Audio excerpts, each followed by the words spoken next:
बिस्मिल्लाहिर्रहमानिर्रहीम। अस्सलाम वालेकुम डियर स्टूडेंट्स।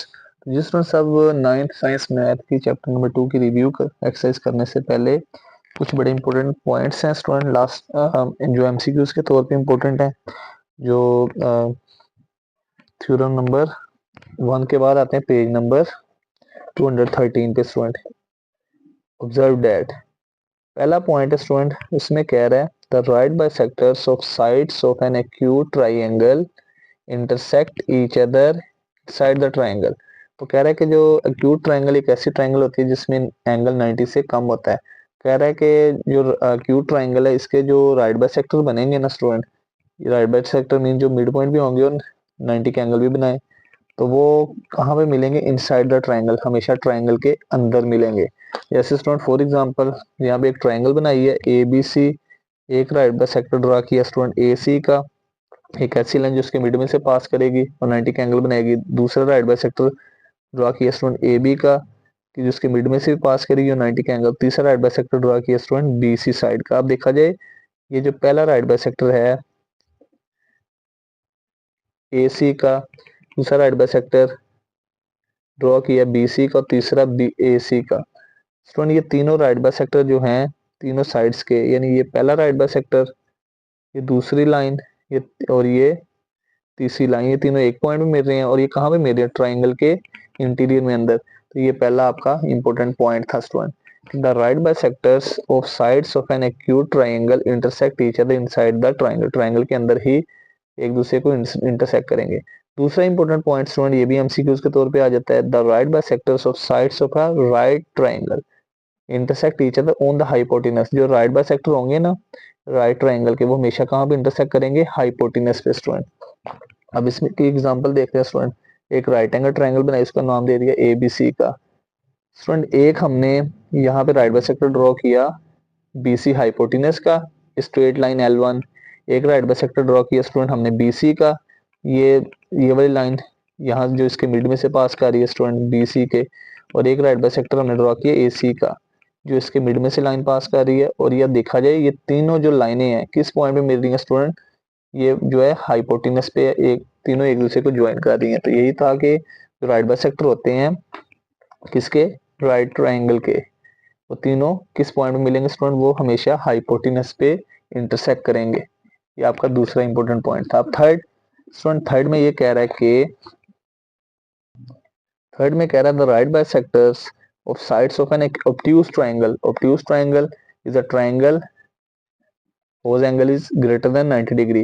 जो ऑब्ट्यूज ट्राइंगल है उसके जो राइट बाइसेक्टर हमेशा कहाँ पे इंटरसेक्ट करेंगे? आउटसाइड द ट्राइंगल, ट्राइंगल से बाहर। अब स्टूडेंट देखा जाए अगर ये सीधा बिल्कुल स्ट्रेट लाइन होती तो एंगल 90 का होना था, लेकिन ये स्ट्रेट लाइन नहीं है, स्ट्रेट लाइन से पीछे है स्टूडेंट, इस तरफ है, तो ये एंगल 90 से ज्यादा होगा। अब स्टूडेंट यहाँ पे इस ट्राइंगल को भी एबीसी का नाम दिया।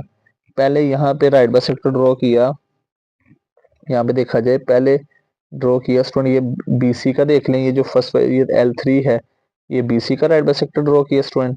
ये लाइन जो है ये ए बी का राइट बाइसेक्टर है स्टूडेंट। और ये जो लाइन है ये किसका राइट बाइसेक्टर है? L2 ए सी का राइट बाइसेक्टर है।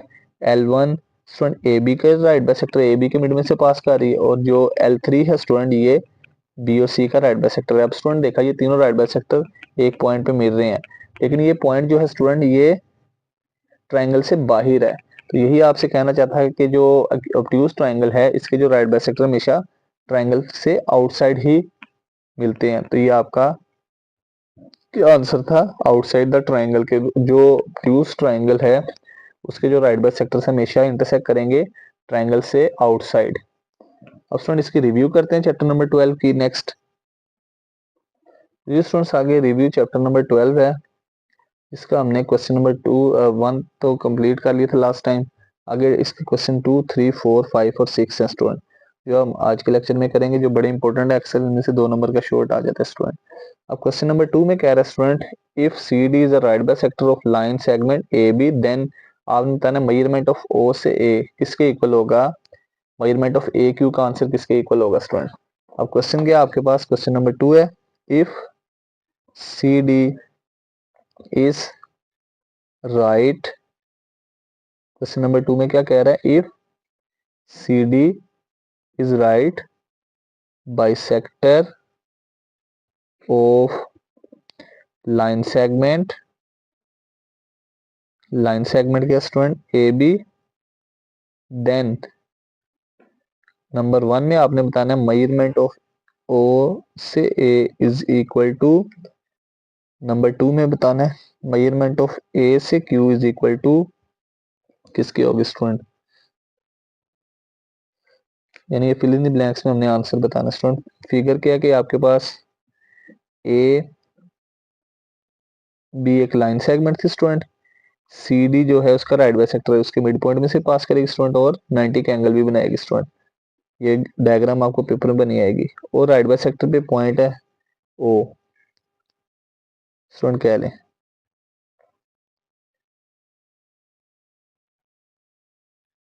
ओ इज द सेंटर और सी डी जो है स्टूडेंट इसके ऊपर राइट एक पॉइंट लिया क्यू स्टूडेंट। ये क्यू राइट बाइसेक्टर पे पॉइंट है, जितना डिस्टेंस पी का क्यू से होगा उतना ही, क्यू का बी से होगा उतना ही क्यू का ए से होगा स्टूडेंट। अब स्टूडेंट आपसे ये पूछ रहा है कि आपने ये बताना है अगर ओ सेंटर है स्टूडेंट तो ओ ए बी लाइन सेगमेंट को 2 इक्वल पार्ट्स में डिवाइड करेगा। अब स्टूडेंट यहाँ पे जितना डिस्टेंस ओ का ए से होगा उतना ही डिस्टेंस ओ का बी से होगा, तो लिहाजा ओ से ए ये जो है आपके पास ये किसके कन्वर्ट होगी, ओ से बी। तो आप क्या लिख देंगे, ओ से A is equal to measurement of O से B student.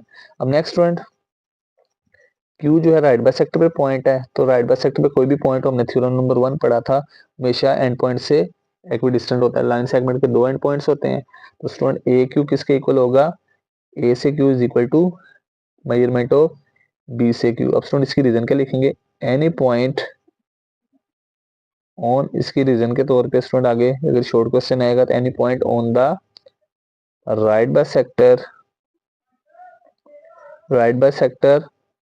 Of line segment, any point on the right bisector of line segment is equidistant from its end points। अगर राइट बाइसेक्टर पे कोई भी पॉइंट लिया जाए हमेशा वो एंड पॉइंट से क्या होगा, बराबर फासले पे होगा स्टूडेंट। ये क्वेश्चन नंबर 2 कंप्लीट होगा। आपने इसकी रीजन लाजमी देनी है स्टूडेंट, क्योंकि क्यू जो था अब क्लियरली देखा जाए वो सी डी जो लाइन है स्टूडेंट उसके ऊपर पॉइंट है, तो राइट बाइसेक्टर पे कोई भी पॉइंट हो तो ये हमेशा एंड पॉइंट से इक्विडिस्टेंस होता है स्टूडेंट। अब नेक्स्ट इसका क्वेश्चन नंबर 3 है स्टूडेंट। क्वेश्चन नंबर 3 में कह रहा है डिफाइन द फॉलोइंग। ये डेफिनेशन हम प्रीवियस लेक्चर में कर चुके हैं स्टूडेंट, जब हमने एमसीक्यूज किए थे define the following bisector of line segment, bisector of angle आप कर चुके हैं, ये आप प्रीवियस वीडियो देख सकते हैं। क्वेश्चन नंबर 4 है स्टूडेंट, इसमें कह रहा है if the given triangle ABC is an equilateral triangle.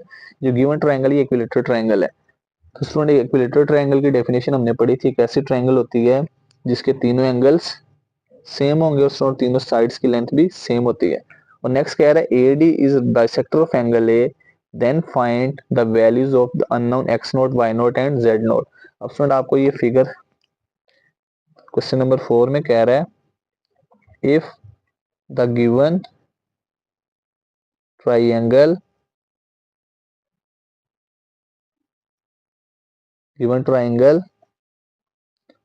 ABC is equilateral triangle and AD is bisector of angle A, then find the values of x naught y naught, unknowns x naught y naught and z naught। अननाउंस भी आना student यहाँ पे, तो आपको diagram paper में बनी आएगी student. एक ट्राइंगल है ए बी सी, ए यहाँ पे लिखा है, बी यहाँ पे और सी यहाँ पे स्टूडेंट। और वो नेक्स्ट कह रहा है ए से जो डी है, ये स्टूडेंट ए डी जो है राइट बाइसेक्टर है किसका, एंगल ए का, एक्स नोट वाई नोट और यहाँ पे उसने कह दिया जेड नोट। अब स्टूडेंट हमने unknown X naught Y naught Z naught, बड़ा इजी क्वेश्चन है स्टूडेंट, बड़ा सिंपल सा है। सबसे पहले तो हम लिखेंगे गिवन, सॉल्यूशन स्टार्ट करते हैं। बड़ा सिंपल सा इजी क्वेश्चन है। Given triangle ABC is an equilateral triangle। अब स्टूडेंट अगर ट्राइंगल ABC इक्विलेटरल ट्राइंगल है, इट मींस इसकी तीनों साइडें भी बराबर होंगी, लेकिन और इसके तीनों एंगल भी। लेकिन स्टूडेंट यहाँ पे साइड्स बराबर करने की जरूरत है, क्योंकि साइड्स हमने फाइंड नहीं करनी। हमें अननोन्स दिए गए X naught Y naught Z naught, जो क्लियरली एंगल्स हैं। इसका मतलब ये है कि तीनों एंगल्स बराबर होंगे। इसका ये मतलब है measurement of angle A is equal to measurement of angle B is equal to measurement of angle C. अब स्टूडेंट यहाँ पे बड़ा इंपॉर्टेंट पॉइंट, ट्राइंगल कोई भी हो, आइसोसेलेस हो, इक्विलेटरल हो, स्केलन हो, राइट एंगल हो, ट्राइंगल के तीनों एंगल्स का सम होता है 180 डिग्री स्टूडेंट। अब अगर ये आपके पास इक्विलेटरल है, तीन एंगल है इसमें, तो स्टूडेंट इसके तीनों एंगल बराबर होंगे। तो 180 को अगर हम 3 पे डिवाइड करें स्टूडेंट, कितना आएगा 60 डिग्री। इट मींस अगर तीनों एंगल बराबर होंगे तो हर एंगल, ए का एंगल, बी का एंगल, सी का एंगल, ये तीनों किसके बराबर होंगे स्टूडेंट, ये तीनों इक्वल टू होंगे 60 डिग्री। तब भी तो स्टूडेंट 60, अगर ए का एंगल 60 होगा, बी भी 60, सी भी 60, तीनों को ऐड करेंगे 180 आएगा। इसका मतलब है स्टूडेंट एंगल ए भी 60 के इक्वल है, एंगल बी भी 60 डिग्री के इक्वल है, और स्टूडेंट एंगल सी भी 60 डिग्री के इक्वल है। अब student angle A is equal to 60 degree है। अब स्टूडेंट अगर देखा जाए, सबसे पहले ये जो angle C equal to 60 degree है, तो ये जो एंगल सी भी 60 डिग्री, एंगल बी भी 60 डिग्री। एंगल बी जो है हमारे पास किसके बराबर है, 60 डिग्री। अब देखा जाए एंगल बी की वैल्यू क्या है, जेड नॉट। अगर स्टूडेंट एंगल बी 60 डिग्री है, तो एंगल बी की वैल्यू क्या दी है स्टूडेंट, एंगल बी की वैल्यू क्या है स्टूडेंट, फिगर के अंदर जेड नॉट। तो स्टूडेंट जेड नॉट भी क्या होगा, 60 डिग्री। अब स्टूडेंट आल्सो गिवन दिया था कि जो AD है, ये जो है ये बाइसेक्टर है ऑफ एंगल ए। अब स्टूडेंट अगर AD बाइसेक्टर एंगल ए का, इसका ये मतलब है अगर हमने X naught Y naught find करने हैं स्टूडेंट, अगर हमने X naught Y naught find करने हैं, तो स्टूडेंट वो क्या होंगे हमारे पास, एक्स नोट वो एंगल ए का हाफ होगा। तो student X naught Y naught जो है वो बाइसेक्टर बने हुए हैं, क्योंकि एक तरफ ए से डी अगर देखा जाए यहाँ पे फिगर के अंदर, ए डी एक बाइसेक्टर ऑफ एंगल ए है, तो इट मीन्स ये जो एंगल है ये दोनों इक्वल होंगे, एक्स नोट और वाई नोट। अब स्टूडेंट यहाँ पे एक्स नोट अगर हमने फाइंड करना है वो भी ए का हाफ होगा, तो वाई नोट भी फाइंड करना वो भी ए का हाफ होगा। तो हम क्लियरली सिंपली क्या करते हैं, ए के एंगल को 2 पे डिवाइड करेंगे तो एक्स का आंसर, तो ए का एंगल क्या था 60 डिग्री डिवाइडेड बाई 2, तो आंसर क्या आ जाएगा 30 डिग्री। एक्स नोट आ गया, इट मीन्स 30 डिग्री। तो स्टूडेंट सिमिलरली वाई नोट भी क्या होगा, वो भी एंगल ए का हाफ होगा।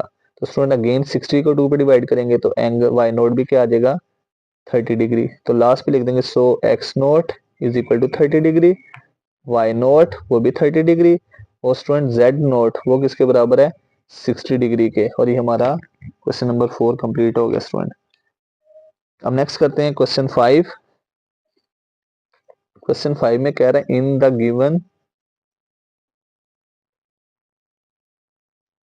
Given congruent triangles LMO and LNO, find the unknowns x and m। आपके पास दो गिवन फिगर्स हैं स्टूडेंट, दोनों कॉन्ग्रुएंट ट्रायंगल्स हैं। आपको फिगर पेपर में बनी आएगी स्टूडेंट, ये क्वेश्चन पेपर में काफी दफा 2 नंबर के शॉर्ट में आ चुका है। एल एम एन, फिर स्टूडेंट एल को एम और एन के मिड पॉइंट से ज्वाइन किया स्टूडेंट, ओ है, हमसे कह रहा है हमने अननोन फाइंड करने, यहाँ पे जो अननोन दिए। अब स्टूडेंट ये जो लाइन लगी है यहाँ पे 2x + 6,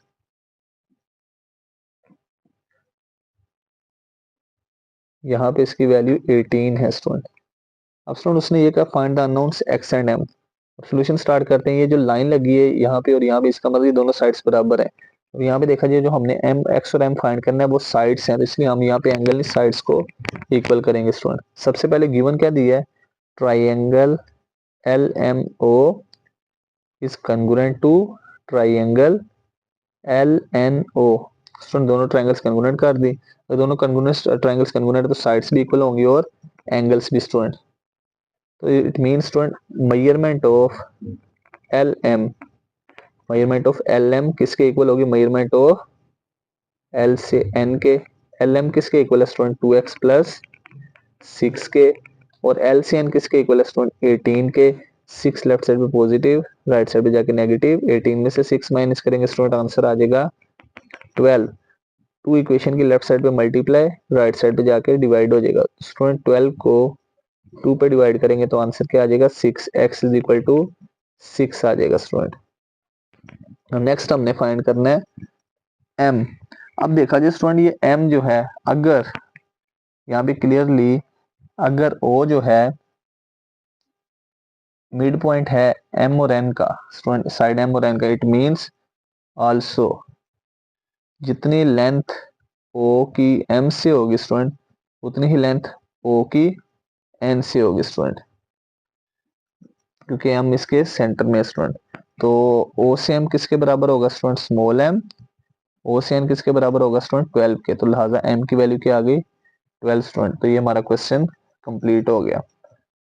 अब नेक्स्ट है स्टूडेंट, इस तरह से ये कर सकते हैं आप। उसके बाद नेक्स्ट आ जाता है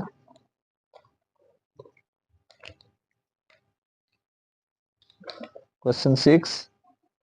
इसमें कह रहा है C D segment is right bisector of line segment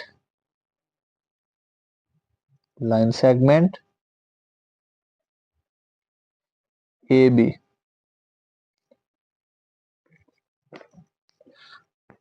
figure आपको बनी है ये ए बी एक लाइन सेगमेंट है स्टूडेंट, उसका जो राइट बाइसेक्टर है स्टूडेंट वो भी एक लाइन सेगमेंट दी है उसने, सी से डी। ए और बी को दो इक्वल पार्ट्स में एक लाइन डिवाइड करी एल।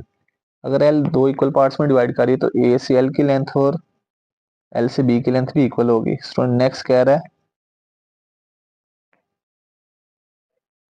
आपसे नंबर 1 में ये पूछ रहा है if measurement of A B is equal to 6 centimetre then find measurement of A L and measurement of L B. ये हमने फाइंड करना है नंबर 1 में, और नंबर 2 में फाइंड करना है स्टूडेंट वो कह रहा है if measurement of B D is equal to 4 centimetre then find measurement of A से डी स्टूडेंट। अब सॉल्यूशन स्टार्ट करते हैं इसका। अब स्टूडेंट यहाँ पे देखा जाए कि नंबर 1 में कह रहा है कि नंबर फर्स्ट पार्ट में ये डायग्राम आपको बनी है एग्जाम्स में स्टूडेंट। ए बी एक लाइन सेगमेंट है, एक लाइन सेगमेंट सी डी है स्टूडेंट। तो ये एक ए बी के ऊपर एक पॉइंट एल है इसके सेंटर में राइट बाइसेक्टर पे, तो इट मींस ये इसको दो इक्वल पार्ट्स में डिवाइड करेगा। जितनी लेंथ ए की एल से होगी उतनी ही लेंथ एल की बी से होगी।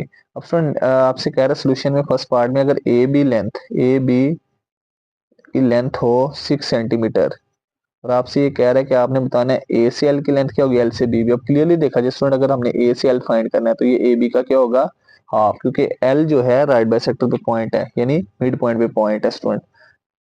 अब स्टूडेंट अगर हमने ए से एल फाइंड करना है या एल से बी फाइंड करनी है स्टूडेंट, ये दोनों सेम होंगी, तो इनके लिए हम क्या करेंगे, ए बी को किस पे डिवाइड कर देंगे स्टूडेंट, ए बी का हाफ होगा 2 पे डिवाइड।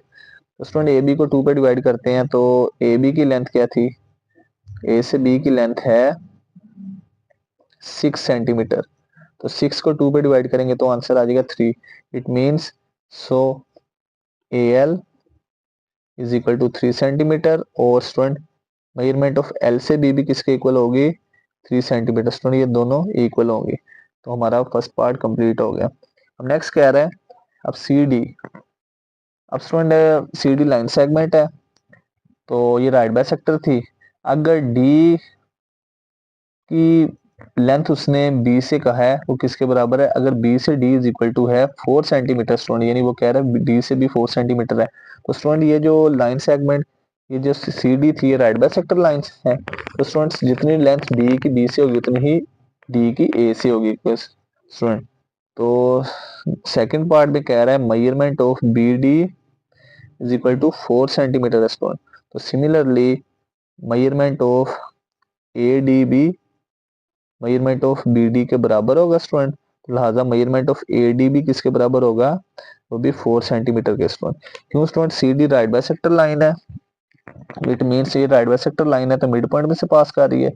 तो ये जो डी पॉइंट का फासला अगर बी से इक्वल है स्टूडेंट, तो डी पॉइंट का फासला ए से भी इक्वल होगा, क्योंकि स्टूडेंट ये मिड पॉइंट वाली लाइन है। तो इस तरह हमारी स्टूडेंट चैप्टर नंबर 12 की रिव्यू भी कंप्लीट होगी। स्टूडेंट ये जो चैप्टर नंबर 12 है इसमें से बोर्ड में तकरीबन आपको 11 से 12 नंबर का पेपर आ जाता है। 8 नंबर का थ्योरम स्टूडेंट, उसके अलावा 2 नंबर का एक शॉर्ट क्वेश्चन और एक बाज का 2 एमसीक्यूज भी आ जाते हैं।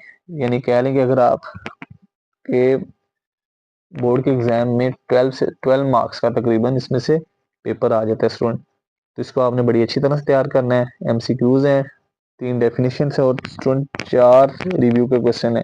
थर्ड वाला तो डेफिनेशन हो गई है। तो मिलते हैं एक नई वीडियो के साथ, तब तक अपना ख्याल रखिएगा, दुआओं में याद रखिएगा। अगर आप चैनल पे नए हैं तो सब्सक्राइब करना ना भूलिएगा। अल्लाह हाफिज़।